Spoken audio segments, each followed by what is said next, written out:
Flowers on Stage.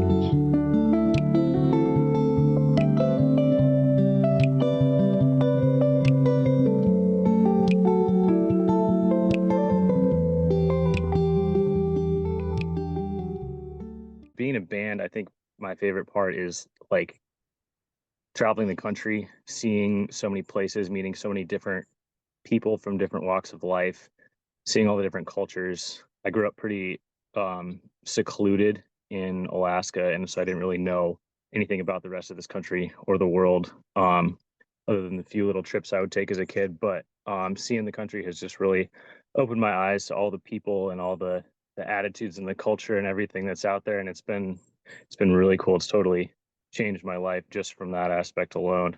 And yeah, that's probably my favorite part about being in a touring band, aside from the actual artistic and musical element of it. Um, but being an artist, I mean, sharing your art with somebody and having it impact them in their own way, and just allowing that creativity to impact their life is kind of profound. And I sometimes I still don't even know how to um, grapple with that. Uh, and the songs take on a life of their own and affect people in so many different ways. It's beautiful to watch, and I feel blessed for being able to do that and provide those experiences for people, I guess. Mm. How many years ago was it? Like how old were you when you're branching out from Alaska, you start going on tour? I moved to Montana when I was 18 after high school, and we the first time I moved, the first year I was in Montana, because I couldn't drive anywhere in Alaska. There's no roads in or out of Juneau. And so I would just drive. I'd be like, "Oh my God, I can drive to Seattle. I can drive to Denver." Like it just blew my mind. So I was driving to like Portland. I was driving to the West Coast. I was driving to Colorado like every other weekend because it was just because I could. It was so crazy. So that was really my first experience into like actual physical freedom, I guess you could say. It's cool, Uh, isn't it? yeah, and a lot of that was music oriented. Go down to Colorado for a lot of different shows. I got really into Pretty Lights when I was in college, and so I would drive all over the country to see him. And that was my first real experience with like traveling for and with music and art. Um, and not too long after I was doing that, we actually started traveling. We started traveling as a band pretty early before we even really knew what the hell we were doing. But yeah. I'd love to hear your like early takeaways from, the wide open roads here in America and some of the city traffic, just yeah, like culture shock with that. Like what do you remember from those days? A lot of wide open roads because anywhere to get out of Bozeman, it's like, I mean, Salt Lake's the closest city, and that's like 7 hours or something. And it's just 4 lane or 2 lane highway with not much going on between there. So a lot of open road highway, seeing a lot of, I mean, I'd never been around much cowboy stuff before, seeing all the ranchers and the wilderness that exists in the lower 48. And um, it was just really cool to see those wide open spaces, which is really just that was what was surrounding us in Montana, was just a lot of wide open ranch land and badlands and what have you. And so that was cool because we had to just travel through that, whether it was snowing or hot or whatever, anytime we wanted to leave Bozeman. So jump into the side just a little bit. We live in this Mhm. world of grinding for streams and for likes and you know, I'd love to hear from you what you feel like is most important for you guys as a band when it comes to how you define success on like a day-to-day basis. Yeah, we actually talk about that a lot and have been talking a lot about that recently because the whole short attention span TikTok universe is here, and we I wouldn't say we drug our feet too much, but we're like, okay, we have to do this. But we talked to all of our peers in the industry, especially the older ones, and they're like, well, I could make a 15-second clip of me playing guitar, but there's going to be some 12-year-old kid who has already has 50 million followers doing the same thing way better than I ever could. So like, what's the point, kind of? Um, so we're kind of coming to grips with how to navigate the whole social media scape and like use that as a tool and not necessarily a measurement of success. Like, will posting these videos bring more people to our shows to allow us to expand our audience. There's a lot of those conversations going on right now because I mean we're not like we're not none of us are Gen Z. We aren't totally in tune with what all the kids are doing these days, and it's we don't want anything to feel soul crushing, and we want to still be artistic, but we have to be realistic and getting getting our foot in the door with some of this like new success metrics is is challenging, and it's a new world for us, and we have to learn new skills, and um yeah, it's been a challenge, but we're trying.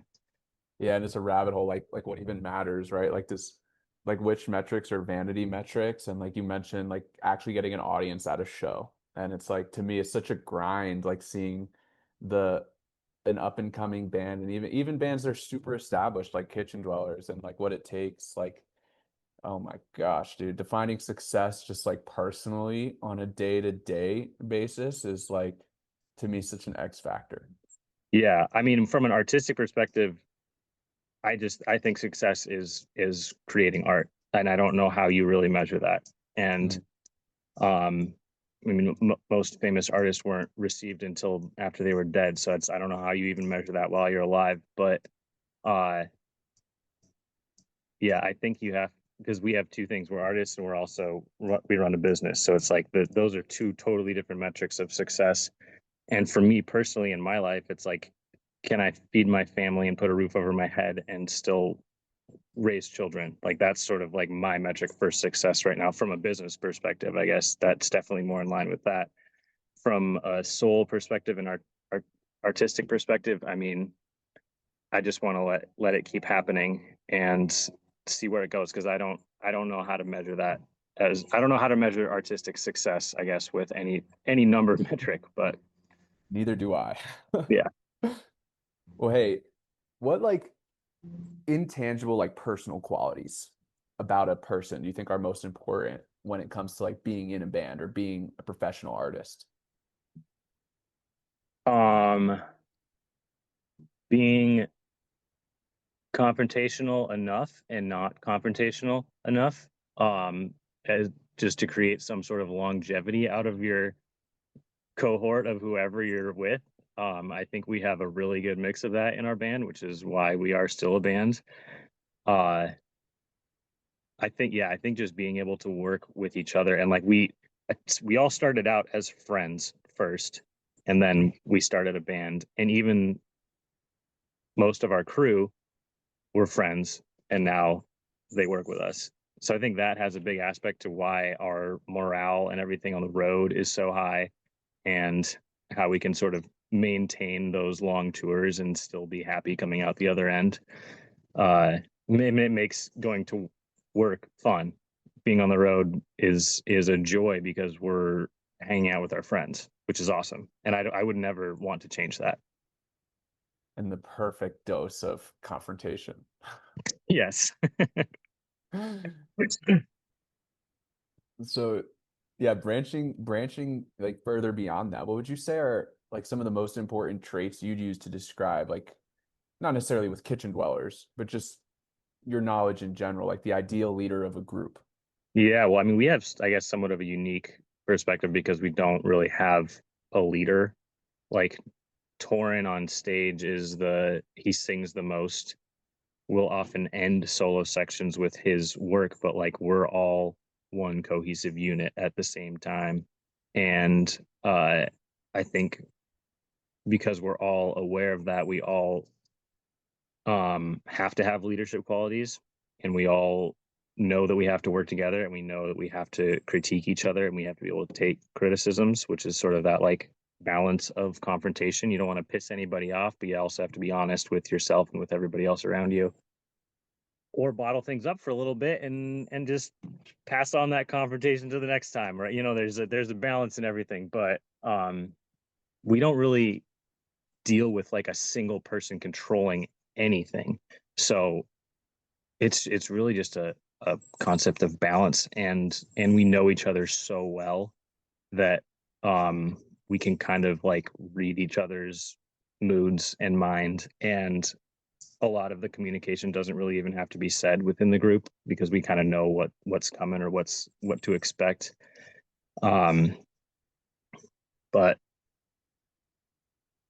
yeah, I guess I don't even really know how to answer your original question of leaderships. What leadership skills do I value? And because even a lot of our peers in the music industry, there's not really like we don't have many people we tour with or know that are like just the name of the front person and then there's a band with. I mean, there's Billy Strings, which we know those guys pretty well. And that's a totally different dynamic than we have. And it seems healthy. I hope it's healthy for them, and it's definitely working, whatever they're doing. But we don't have that quality at all. So it's different. I don't know. I guess I can't really answer your question, but I dig it. I dig it. Yeah, I mean, one thing I think when I with leadership is like if some people can kind of defer too much where they're not mhm. taking their own kind of accountability. So it seems like, you guys have that perfectly dialed in. It's working. Whatever we have is working for us. So Zooming out, can you talk to me about like a belief, just like with the way you see the world and or even music that you kind of held for a long time that maybe now you see differently? hmm. Oh man, that's a really good question. Um, I used to listen to music all the time, and I don't listen to music anymore. You don't listen to music anymore. I mean, I don't not listen to music anymore, but um, I I used to listen to music as a tool. This is the realization I guess that I've had as a tool and as a drug, which I think is what a lot of the intention is to feel something from music. And I don't know if it's because I'm like happy with where my life is, but I don't like I'm not like reaching out. I'm not like asking for this artificial it's not artificial, but I'm not asking for this like help in emotion, like feel something through music anymore. So I'm not seeking it out. I'm not seeking out this like I don't go and listen to metal anymore to like rage. I don't know why. I just don't like have the need or space. I'm not going and listening to like a lot of sadder music because I want to feel that sad emotion. I'm not listening to a lot of like happy music to like bring my mood up because I feel like I'm doing well in my life. And I don't know if it may be a weird take, but I think that just sort of organically, I didn't make that decision. I had the realization well after that it happened in my life, but I'm not seeking out these different emotions that music can give us in my own life because I think I'm really happy with where my life is. Mhm. I don't know. And I'm that could be I don't know, but that's realization that I came to in the last year or two. I And love it. I love I it. don't necessarily want to keep doing that. And when I listen to music, I like it and I explore those emotions, but I've really realized that they're not um it's not what's right in front of me, if that makes Mhm. sense. Like I'm not those emotions are artificial in a sense. It's almost like an SSRI or like it's a different mind state that it can put you in, which is an incredible tool and like the reason behind a lot of music and why I have so much attachment to certain things. Um, and I just don't know if I'm seeking that out right now, where I'm at in my life. Can you talk to me about what advice you might give someone about getting good with just kind of like getting over themselves and being vulnerable themselves as they are on stage, like when it comes to stage presence and stage fright or feeling contrived or whatever? Yeah, I mean I would say that's still a battle for me, and it's probably just a spectrum where it's slowly decreases logarithmically over time. But I don't know if um Like, do you have any kind of like self-talk or like a mindset you go into kind of nerve-wracking shows with to like have the right demeanor and approach with the guys? well, focusing on breath is a huge thing that can always center a person. If I'm like literally having anxiety, stage fright type issues, focusing on breath really centers me. Mindfulness things, however the strings feeling under my fingers, anything to bring my focus to either nothing or just a singular thing that's not all of these external factors. Um, but I mean, like sometimes we'll go on stage and there's like a dispute in the band, and this is the beautiful thing about music is that like it's like basically gone by the time we get into the first song or specifically the first jam because you can't go into a jam and be mad at somebody. You know, it's like we all have to respect each other's space. And I think the vessel of music that we have, like no one's hopping off. There's only four of us on the stage. If one person hops off, everyone's done. So it's like we all have to like respect each other's space and we're all in it together, especially in those improv on stage, being present with each other moments. And I think that that is the beauty about music because we can use that emotion from the music that we are playing to improve the dynamic on stage. I've definitely done that before. So channeling it. Yeah. Hell yeah. What about just taking that same kind of thing we're talking about, like being comfortable being you and not trying to put on a front or anything of Hmm. that nature? What about when it comes to songwriting? Um, that is probably one of the most vulnerable. That's the time I feel most vulnerable and probably what gives me the most. That's awesome that you just mentioned that because that's what gives me more anxiety than actually being on stage playing music in front of people.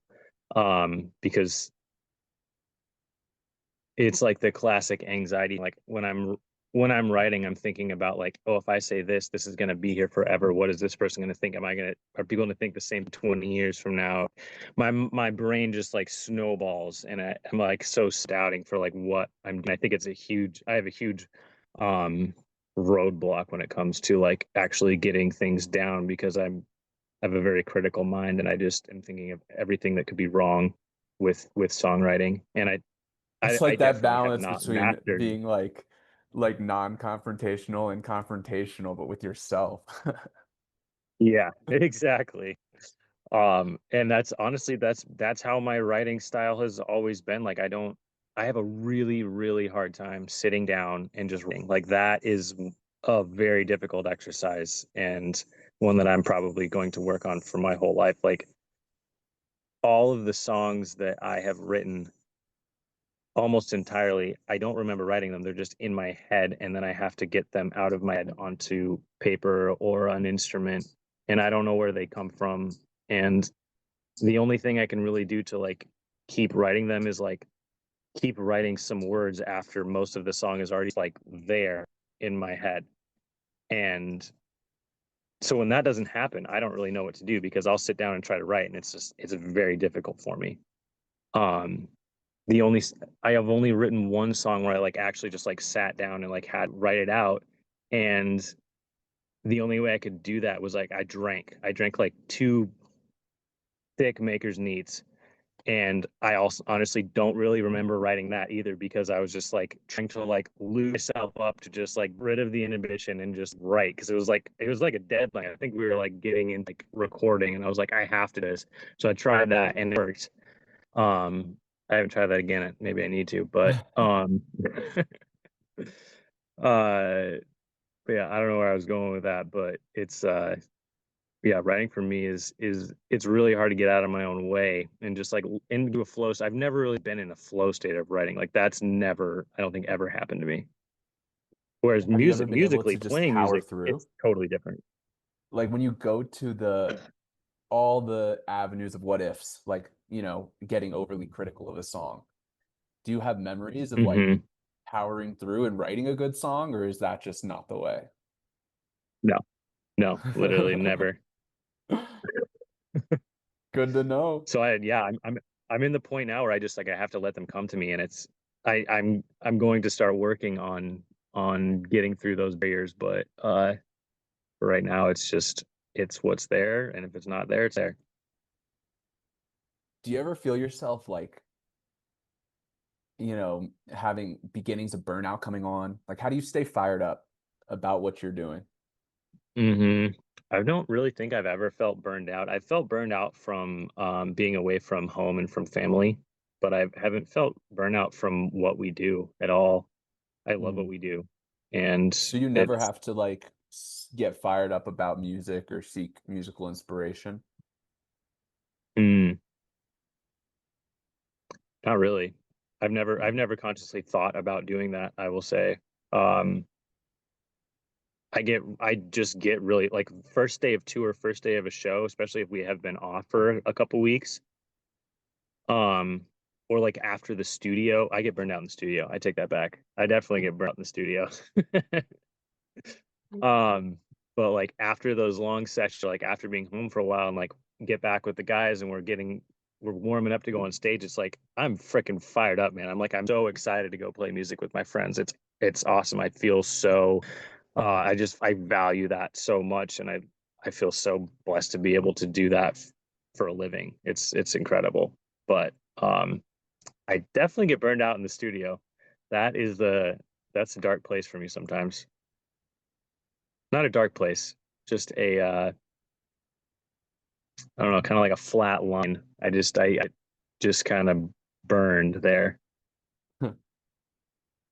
Well, shit. Hey, and everyone out there listening, by the way, we got a link in the description to grab your tickets to Kitchen Dwellers tour. I'm stoked to see you guys here for your 3 night run in Denver in January, January 22nd, 23rd, 24th. So yeah, we got a ticket link in the description. Definitely, if you're listening, be sure to click that. And yeah, Joe, got a couple more questions for you. Cool. Zooming out, what do you feel like it is about music that could cause for it to heal people? Uh, I mean, biologically, I think it plays with hormones and um, can it's literally like a drug. I couldn't name a specific step. There's been definitely been studies on waves and whatnot about how music affects um, I think serotonin uptake. There's so many different ways that can uplift a person, bring a person down, et cetera. And that kind of goes back to what we were talking about at the beginning, um, about how music can be used for emotional manipulation, I guess. Um, but aside from that, I mean, music can be used as an industry. I mean, we can bring attention to causes or whatnot, or we can use funds and stuff to help certain causes. I don't know if that's what you're trying to get at, but No, I for you at the beginning of your answer was what I was trying to okay, get at. okay, yeah. I mean, like you can write songs about specific issues that resonate with people, and I think they especially resonate when they are written from personal experience or from the heart. And uh, what we were getting at the beginning, I kind of going back to that. It's beautiful to it's really beautiful to see something that you know that you can write about that you see it affecting people at a show or people will come up to you and say how something like that's such a beautiful thing to see that something that's transcended through your mind through your fingers into a bunch of wires through the air can then go affect a person in a certain way outside in a field. You know, it's like I think music definitely has the power to heal and it's a very strong drug, if you will.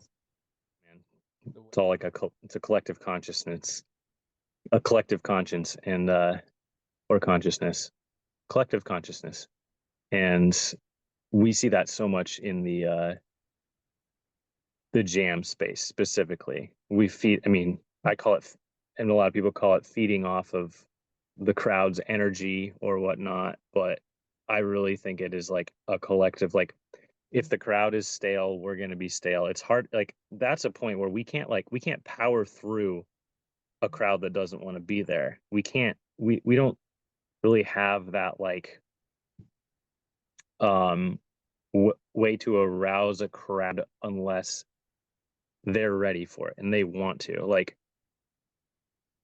I think of somebody like Andy Frasco and I don't know how he could like I think about Andy Frasco specifically when we get up in front of some crowds that are just kind of like sitting there staring at us or just have a very dead energy. I'm like, how does he go about this? Like, does he just go stage dive into a middle of people standing like boards? Like, I don't even know like what to do in that situation. I have to like channel his energy a little bit, but it's hard. And I think that just speaks to how much like it's a cooperative effort for our show because our music is going to elaborate on how the crowd is feeling, and it's a symbiotic relationship, big time. And my last question for you here, I'd love to hear any advice you can share for fans, for maybe your future kids listening, whatever, about living a life you can look back on and be proud of from your perspective. Um, I think just doing something that you love and whether it can have an impact on your family or yourself positively or other people, as long as it's fulfilling and you enjoy it, pursue that. And if you don't have that, find something else. I don't know. Well, yeah, and if you don't have that, go on tour as Kitchen Dwellers. We got a link in the description. Joe, thank you so much for joining me, man. Always a pleasure to see you on the stage and or in a Thanks, pod. Cam. Yeah, I appreciate you, man. Yeah. We'll see you soon. This is Flowers on the Stage.